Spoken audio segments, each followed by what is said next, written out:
All right, good afternoon, and thank you for joining us here on a Friday for our Disciples Counseling and Coaching Workshop. If you are joining us live, feel free to join us here within the Zoom platform.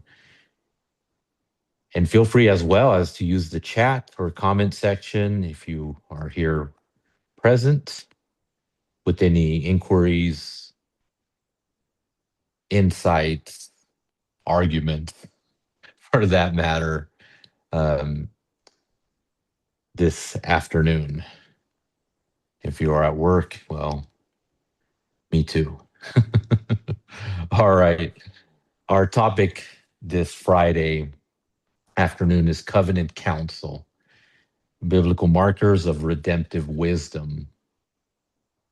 And many of us may find ourselves in a counsel position, right? As parents, um, as siblings, and brothers and sisters, and really, um, an influential role in someone else's life. And so this is for you as well as for everyone here who is seeking counsel, which we should be at some point or another, right? Depending on the season as well. All right, our central claim, yes. Our central claim this afternoon, redemptive counsel aligns people with covenant truth, clarifies responsibility, stabilizes community, and forms humility. Amen. Counsel is important, yes. And our objectives this afternoon, pretty straightforward. Number one, identify 4 biblical markers of redemptive wisdom. Little unintended space there. Number 2, to distinguish reaction-based advice from covenant-based counsel.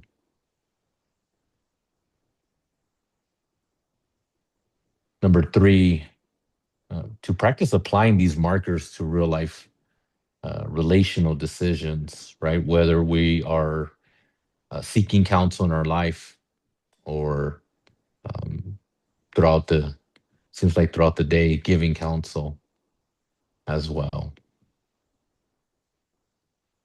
So first, let's start with our biblical foundation, as always, right? Deuteronomy chapter 1, verse 13. It says, choose wise, understanding, and experienced men. So here's criteria, right? First, that we ultimately have a decision to make, right? Where and who we choose counsel from. And that it meet this criteria, right? Wisdom, a level of understanding. We don't want to choose counsel from someone.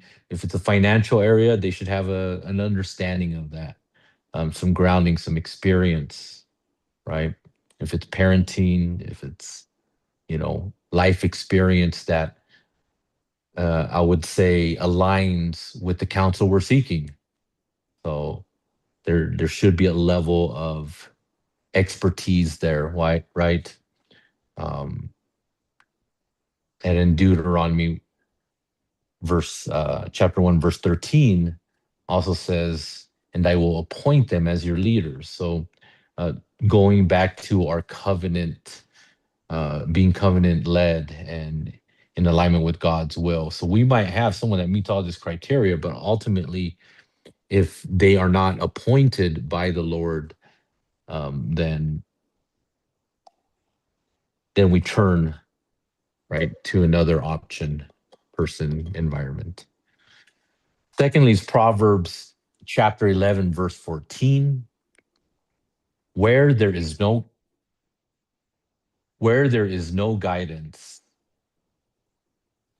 a people falls, but an abundance of counselors there is safety. So I believe this goes back to really environments, right? And where we seek counsel from.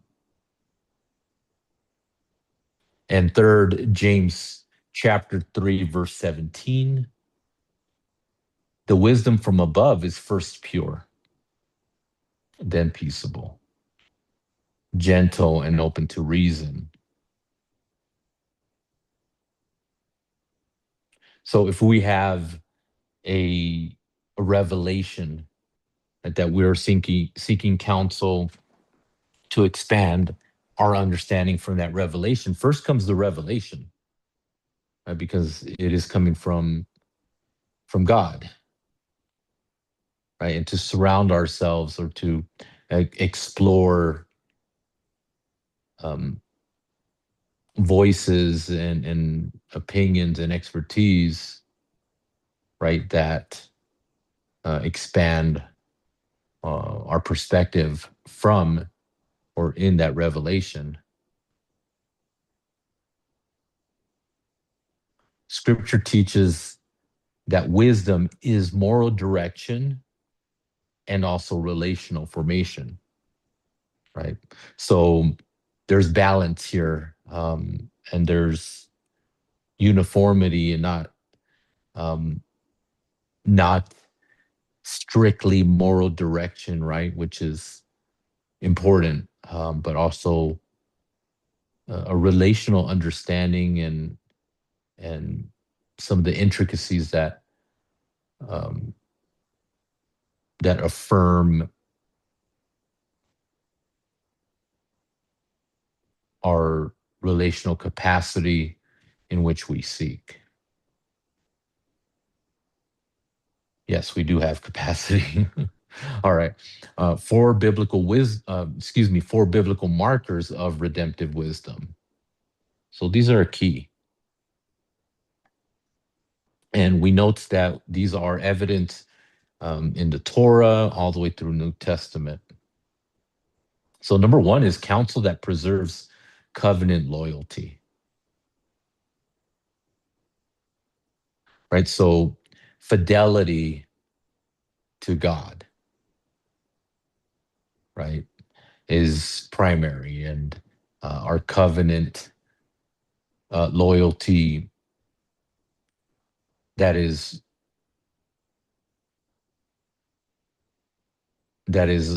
aligned with the season, with our role, and the direction we are headed in, right? So Torah anchor here is Deuteronomy 13, verse 1 through 4.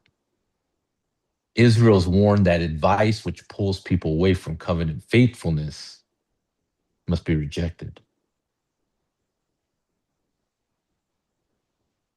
So if we have revelation in career change, right, ministry opportunity, um, advancement, right, in a specific direction that aligns with our skill set or our gifts, then any advice or counsel that contradicts or ultimately sabotages even, um, then is really counsel that we must reject, right? And to reject counsel is not to reject a person, but these are areas in which we affirm our boundaries, right? And we um, don't really seek an echo chamber, um, but ultimately one that supports the faithfulness in our next steps. And our New Testament parallel is James 3:17. The wisdom from above is pure, then peaceable. And I think that just speaks to the purity of our covenant fidelity. So the principle for number one is redemptive counsel never encourages shortcuts that compromise loyalty to God, right? Or covenant responsibility.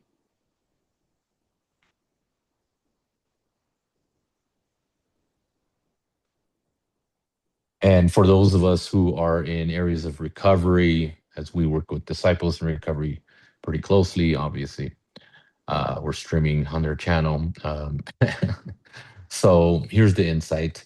Healthy guidance strengthens commitment to truth rather than enabling avoidance, denial, or any relational betrayals.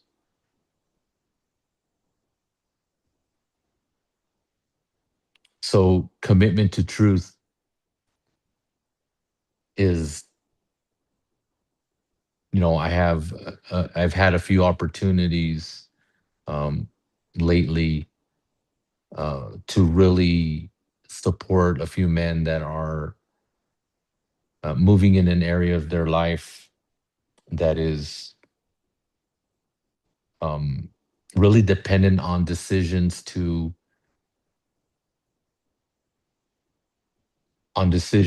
leave old wineskins behind, right? Old identity, right? And it's difficult. It's difficult to make that decision, right? We may have a reputation that aligns with that old identity, and to strip that away and move into a different area it may feel like relational betrayal, right? Because there are people who have loyalties, right? And specifically with these couple situations, I believe that that is what's being confronted, right? Okay, yeah, leave those old wineskins.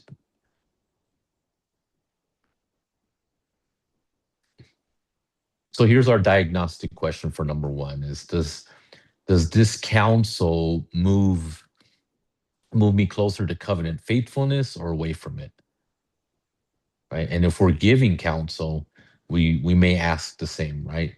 Does this move the person that we're supporting closer to covenant faithfulness? How do we know? Right?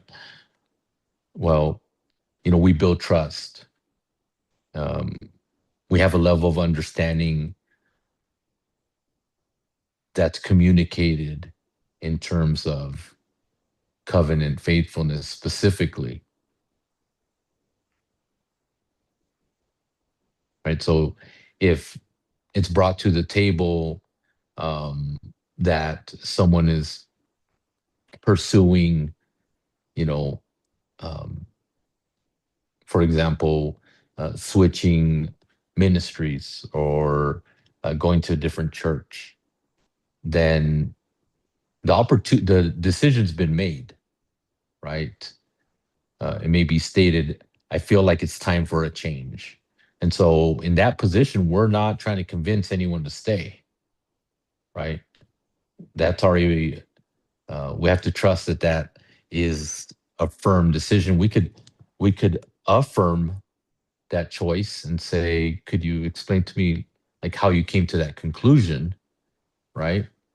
And that would affirm, but ultimately, we're not trying to convince someone out of a covenant led decision, right?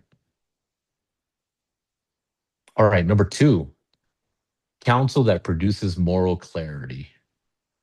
So many times, right? How many times in a season, even are there areas that we see the peripherals, but or the contours, right? But we don't see all the details, and that needs alignment in itself. The Torah anchor for this is Exodus 18:21.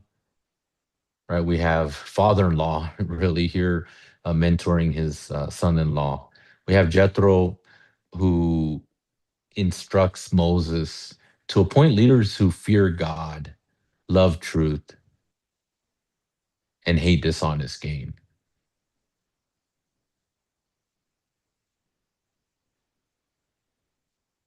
So really, this is a Torah anchor that's indicative of of expansion, of broadening ministry, right? And trust. To be able to appoint leaders is not always um, to broaden and is to broaden leadership. Um, I think I just repeated myself. In other words, Moses, is moving here, and not trying to be um, in a centralized position, and that's who God is, right? In our ministry, He's the centralized position. All right, it's a rabbit hole. All right, our New Testament parallel is Ephesians 4:15, speaking the truth in love. And, right, and this has so many angles because speaking truth in love is really dependent on the person. Some of us need an absolutely just straight up firm word. This is what it is, right? And the tone matters. The approach matters. I think about that scene in Godfather where he kind of grabs the guy and just shakes him up a little bit. And some of us, that's not an effective way to speak truth, right? So we have to know the people that we serve and how they are receptive and not blame them when our approach is wrong or our approach is not one in love, right? It's not a one size fits all. And so the principle here is that wise counsel, it clarifies truth as opposed to creating confusion or emotional manipulation. Right? We could let's not confuse obedience with counsel or receptibility, right? We could tell people what to do, and in the natural, right, they'll pick up their toys and clean the room. And why? Because I said to do it, right? And that's a place of authority. And I'm not saying that discipline is not necessary in the household and in our lives. Absolutely, it is. And so is an assertive voice. Um, However, sooner or later, that child's going to grow up and they're not going to be, 5, 6 years old. They're going to grow up. And once they're about 11, they start really thinking for themselves, right? And so how do we clarify truth there is we ask questions. What is the best way to clean your room today? Or what are your next steps to making this room hospitable to me, to family, to siblings, right?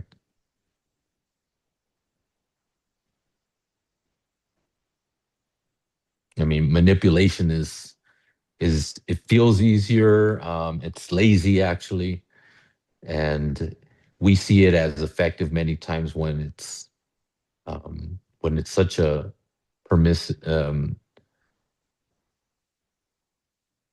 It's such a low key, just controlling.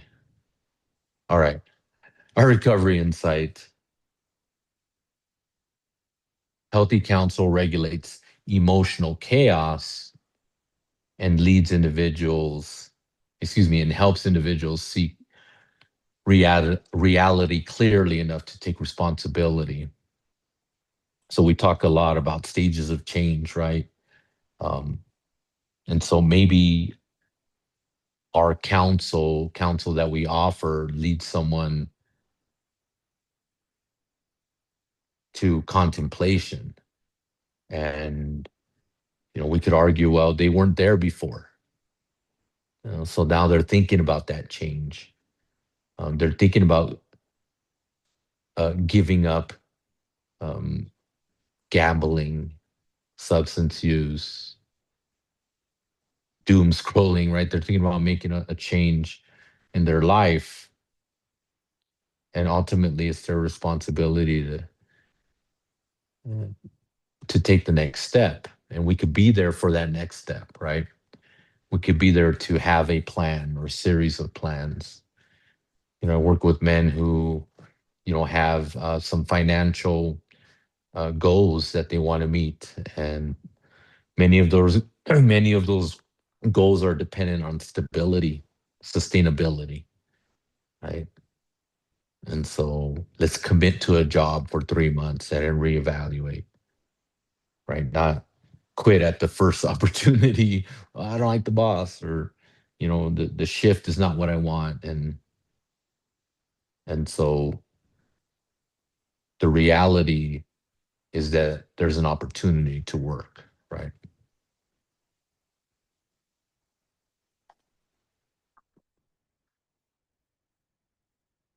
All right, and our diagnostic question here: does this counsel help me see truth more clearly or justify what I already want to do?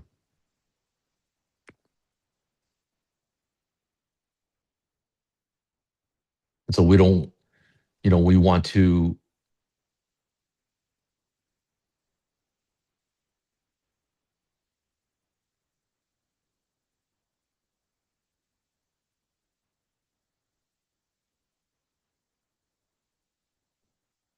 pardon me, I'm getting bombarded by messages. All right. Um, so we want to not enable, and as we're giving counsel, and ensure that it's okay if someone's gonna be angry with us or have a emotional response if we're challenging them, right? um, Many of us, of course, have to make are able to make progress when we're in that space.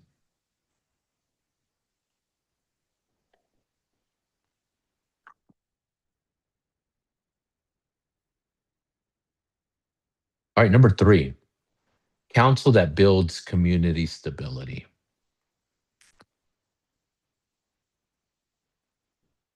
The Torah anchor here is Proverbs 11:14, where there's no counsel, the people fall. So we're discussing earlier earlier this morning, right? Dissent is a mark of a healthy environment, and so is conflict. It's the amount of conflict that could be a concern, but every environment that has a is comprised of people, right? Ministry, family. So conflict is going to arise, and the question is, as leaders, do we give an opportunity for dissension and for there to be challenges to to the the movement of a community, decision making, etc. Right? And so to set time apart and say, once a month, if there are any questions regarding mission statements, if there's any ideas someone wants to bring to the table, if there's an area of correction, right? If we don't give that opportunity, um, then ultimately we're in a high undue influence area, right?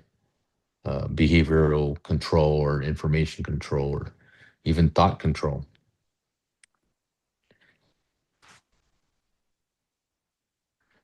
And as it says in 1 Corinthians 14:26, let all things be done for building up. Building up is such a community oriented concept in the scriptures, right? Interdependence, one body, right? With one central figure. And that is not you and that is not me. We're followers of Yeshua. And so the principle here is that redemptive wisdom strengthens the health and safety of the community. So if there's a family who is ill, or there's a contagion, is the way what I call it, um, then the antidote is redemptive wisdom, to seek counsel. Right? Many times we want to scapegoat one person, right? Well, it it may be the person that their symptoms are more prevalent or obvious, right? Um, but the truth is that they're one part of a whole. And so that family, we do a lot of family work, and so that family needs community to surround them, right? Not just one member. And that takes commitment as well, right? From each family member. The recovery insight is wise guidance considers long-term relational consequences, not just short-term emotional relief. Long-term relational consequences sometimes are indicators of growth, right? And what I mean by that is, we talk about reconciliation. Um, well, first we are to be reconciled to one another, but um, that doesn't mean to stay in relationship. And so if abuse is prevalent, physical or emotional, psychological, then we need to ask questions about safety long-term emotional health, physical well-being, if there's children involved as well, right? Because they're influenced by, the models in which they grow up, especially if they're the ones on the end of abuse. So reconciliation is with God, is with self in many in many of those cases, right? It's been prevalent in my opinion, in the body of the church, to tell people to stay married, to stay with their abusive partner, and that is not of God.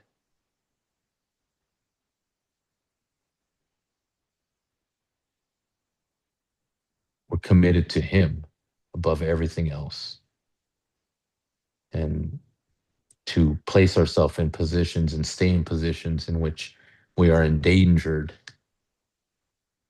It's not what we're called to do.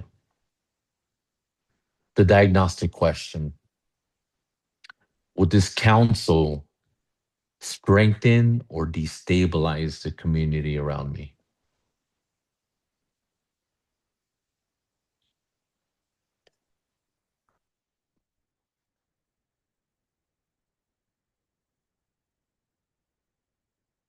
I think we're going to skip the 3-minute break. We're we're at number 4, which is um, our final mark here. Counsel that forms humility and responsibility. Humble yourself. All right, Torah anchor, Proverbs 12:15. The way of a fool is right in his own eyes, but a wise man listens to counsel.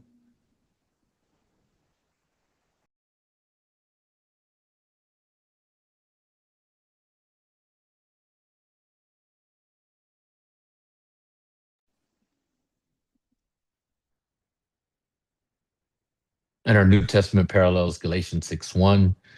Restoration happens through humility and gentleness. So this isn't a coercive posture if we are in a position of counsel, right?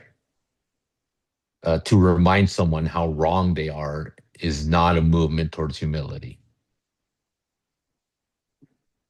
Now, to be in a position to prompt, to use our, motivational interviewing skills, to ask questions, to model humility. You know, what does your teshuva walk look like when you're giving counsel? If you're inviting someone to openness, shouldn't you be a model of openness? Right.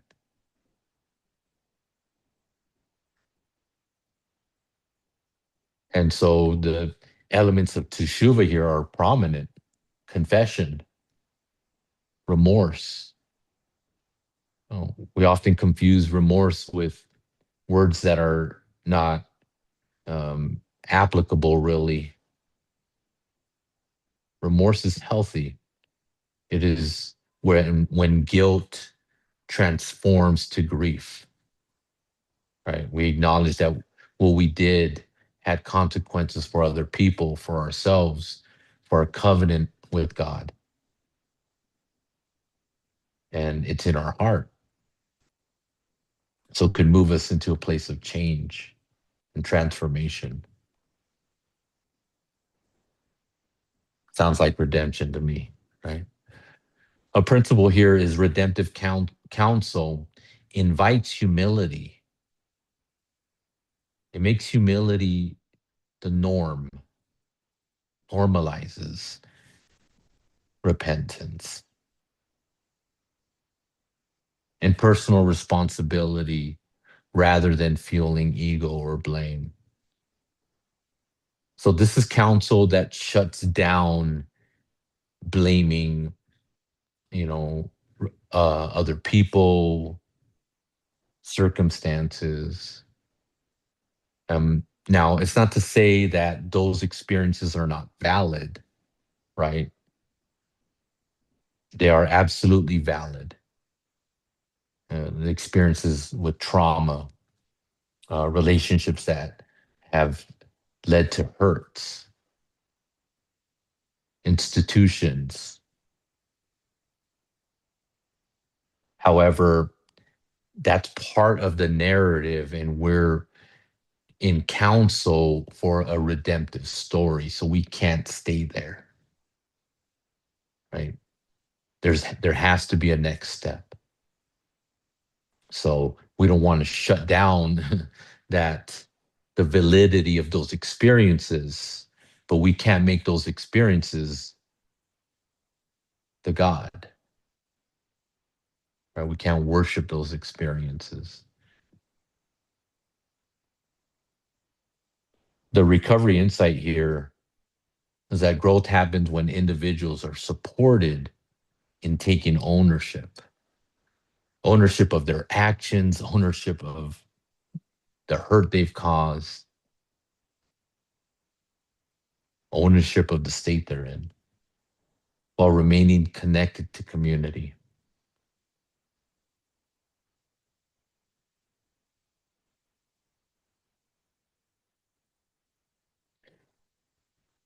We can't shame anyone to health. We can't shame anyone into a transformative identity. We can't coerce anyone into that direction.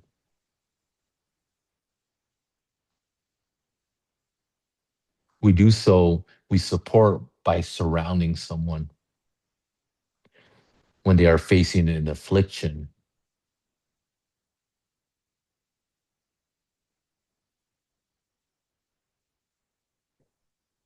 Jesus modeled this in that he was always closer to the disease, to the grief, to the pain. He approached it. He didn't walk the other direction. And so we do so with safeguards, with boundaries, right? But placing our hand on someone to heal is embodied by closeness, by trust, by compassion.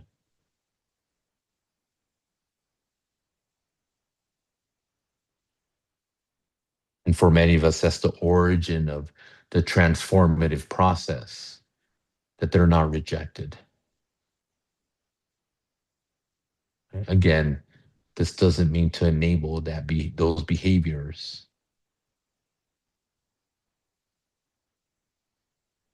The diagnostic question on our final mark here is, does this counsel encourage humility and responsibility? Or does it protect pride, ego, anger, illness, fear?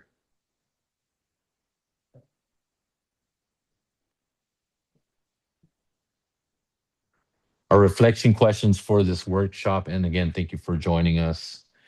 Um, again, feel free, of course, to email with any insights, inquiries,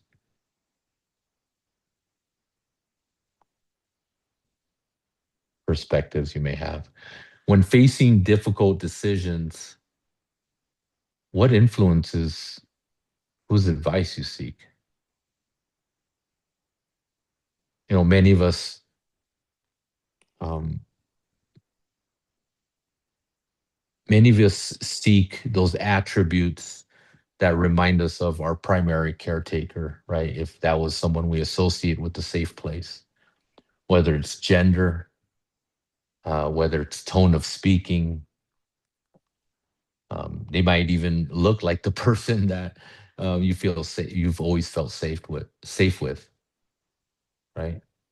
So understand that those are, that has an influence on who you seek advice from. And as we mentioned earlier, if you're seeking financial advice, if you're in a crisis financially, you're most likely going to seek a certain level of expertise, right?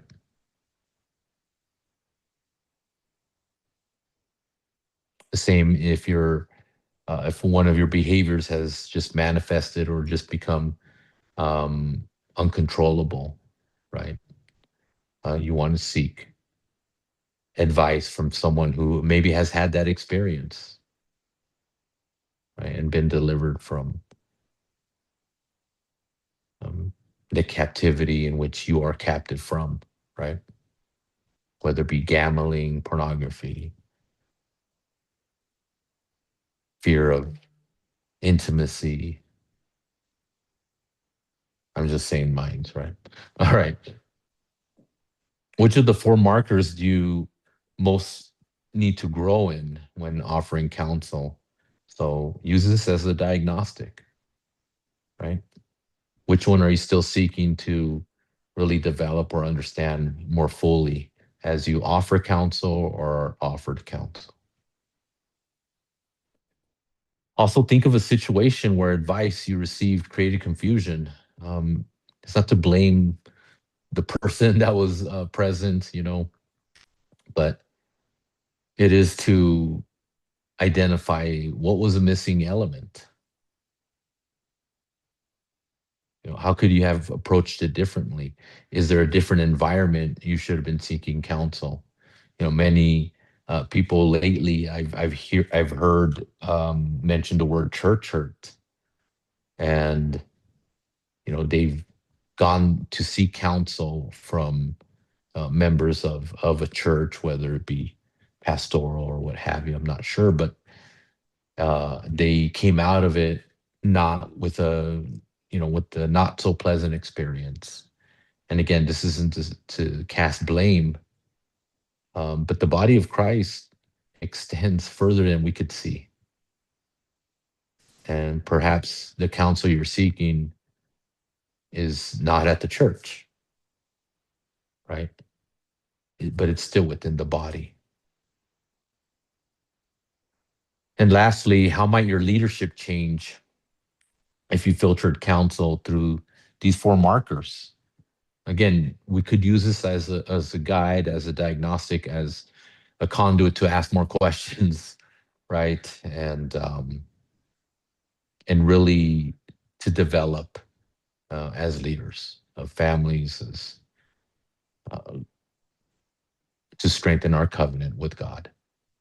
So, what are the changes uh, that you feel this specific workshop could lead you towards?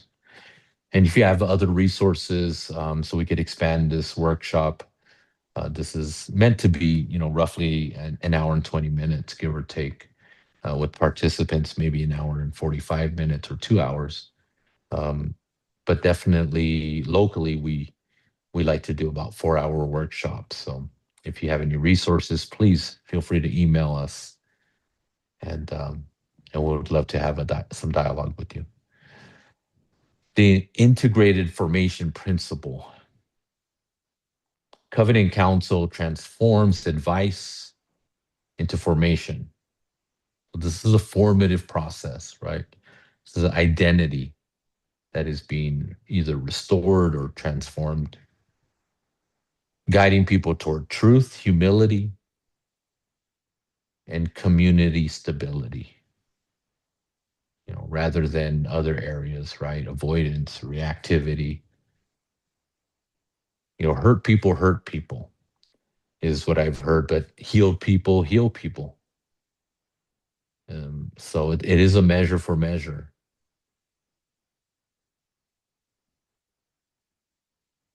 So seek that person who's healed in an area that you need delivered from, that you need to walk away from, that you've been held captive from too long. That's a good start. Again, if there are any questions or comments, I know a lot of us are working at this moment, feel free to email us, contact us, myself at Rick Flores at disciplesandrecovery.life. And if you feel led to contribute to workshops, teachings, we also provide family sessions and one-on-one sessions, virtual, and here in the Colorado Springs area, also in Nevada and a couple neighboring states as well. Of course, we could use that support financially. So if you feel led, the QR code will take you to an opportunity to donate. All right. Thank you again for joining us this afternoon.